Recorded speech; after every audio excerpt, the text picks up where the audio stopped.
My old gym permanently closed. Now I'm getting charges from another gym. Is this legal? I live in MA. After quarantine, my gym temporarily closed. During this time, the gym continued to charge me every month. They did update their site and say something to the effect of, "We're going to keep charging you. You can cancel, but please don't if you want to support us," yada yada yada. Since I didn't know how long it was going to remain closed and the gym was nice and convenient, I did not make a fuss about it. Eventually, when it was clear that the pandemic was still going to be a thing for the foreseeable future, they updated their site again, saying that they won't be charging members anymore until they opened again. I thought, okay, awesome. I don't have to spend any time trying to cancel anything then. I think they may have opened for a bit again. Not sure. But then ultimately, I drove past there and saw a sign saying they are finished indefinitely. The sign mentioned something about how we can have our membership honored at another nearby gym. They also updated their site with this notice. I did not think much of this. I figured I would actually have to go there to actually officially join this other gym before I would start getting charged. Well, obviously I was wrong, because I saw a charge for $70 from the nearby gym that I never agreed to join, and the charge was more than what I was paying at my old gym. So clearly what happened was that the owner of my old gym sold my credit card info to the other gym, and the other gym took it upon themselves to sign me up as a member without asking me first. Can they do this? Is this something I could reasonably demand a refund for, or dispute with my credit card company?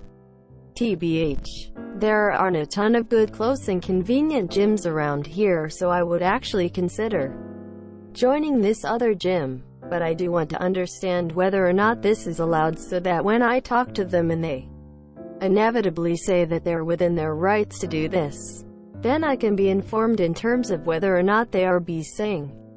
So my questions are, based on this story, was it legitimate for my old gym to give my payment info to the new gym? Is it legitimate for the new gym to start charging me without asking me first?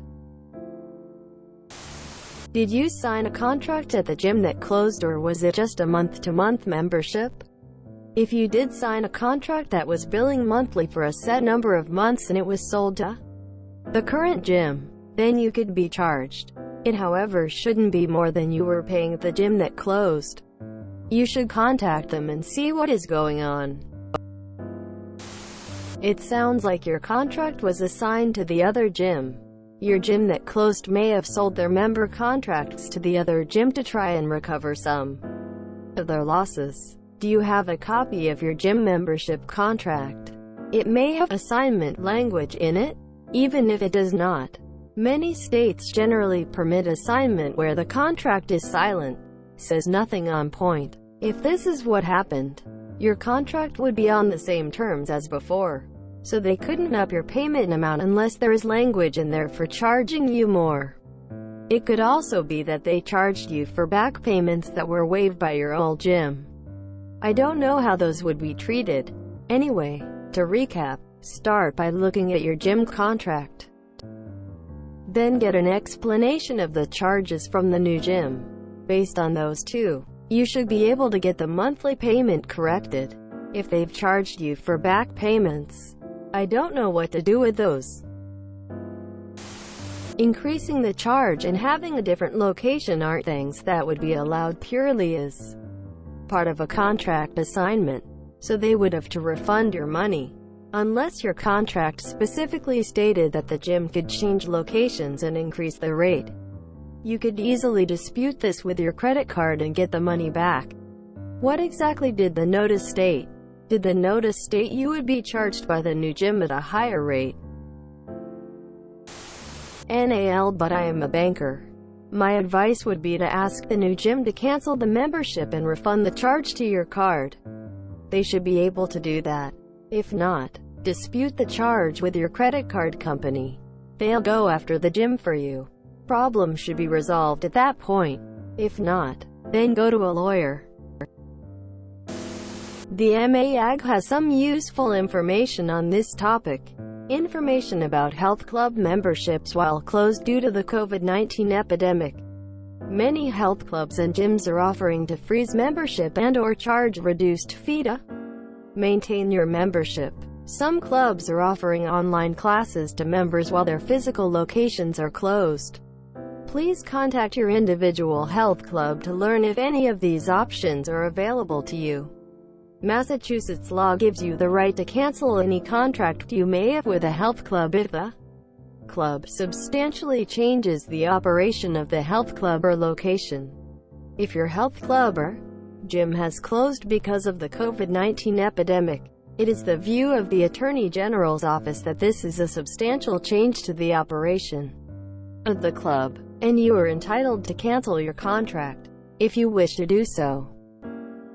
This applies to gyms, health spas, sports, tennis, racquetball, platform tennis and health clubs, figure salons, health studios, weight control centers or studios, martial arts and self-defense schools, or any other similar course of physical training. While you have the right to cancel your contract, some clubs and gyms are offering other options for their members short of cancellation. As noted above, you may want to consider whether maintaining or freezing your membership is a better option for you than canceling your contract. If you do cancel your contract and want to rejoin your club at a later date, it is possible your club may require you to enter a new contract and/or pay a new membership fee. If you do wish to cancel your health club contract, you should contact your club and tell them you wish to cancel your contract, not place your contract on hold or freeze it or any other option. If you can, you should tell your club in writing that you wish to cancel. Once you cancel your contract, your club should not charge you any additional fees.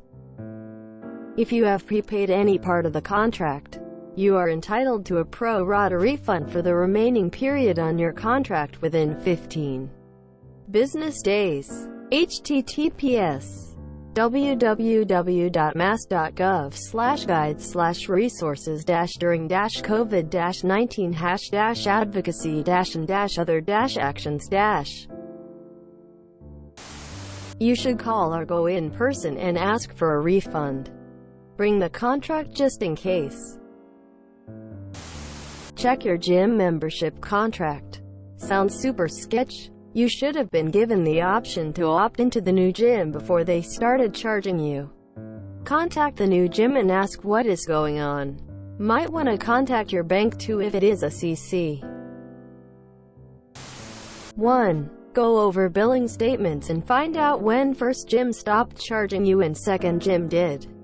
That's point of reference. 2. Write down the day. Time is not so much important but good to have to locate the charge on your statement of when second gym charged you.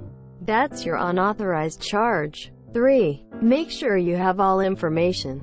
Emails or screenshots from Gym 1 stating that they will continue to charge you and if any mention of transferring to Gym 2 is mentioned. Note: not a lawyer. This is common advice given by the credit card and banks for unauthorized withdrawals. The laws in MA are different than where I live. California has "don't not sell my information" law required by any company doing business in California to have posted on their website and mailings. You should contact the owner of the old gym, find out what happened, why they gave your info to the new gym. Then get in contact with the new gym, ask for a refund because you never signed a membership. Document everything in case the other gym is not going to stop payment. I used to work for a debt collection agency that had a business just doing this. This is a question of whether they can assign your contract to the other gym, and those details will be in the contract that you signed. There may be a clause that says that if an equivalent gym opens within 20 miles, then your membership can be transferred there. There may be another clause that says an acquiring company can acquire your membership. The business I worked for kept the fees low, $30 per mo, so most people didn't notice and kept paying. Then they had a separate department to retain as many customers as possible through legal means. If your contract doesn't have these provisions, then you should play hardball. Block payments and write to them confirming the above. If it does have these provisions, then you should play hardball and see what you can negotiate. Drop a tip at the Mass AG's office. They came down on BSC for charging members during the shutdown. If you enjoyed this video, please check out our playlists full of similar content. Epic Eracast is like doom scrolling for your ears. Please like, share, and subscribe.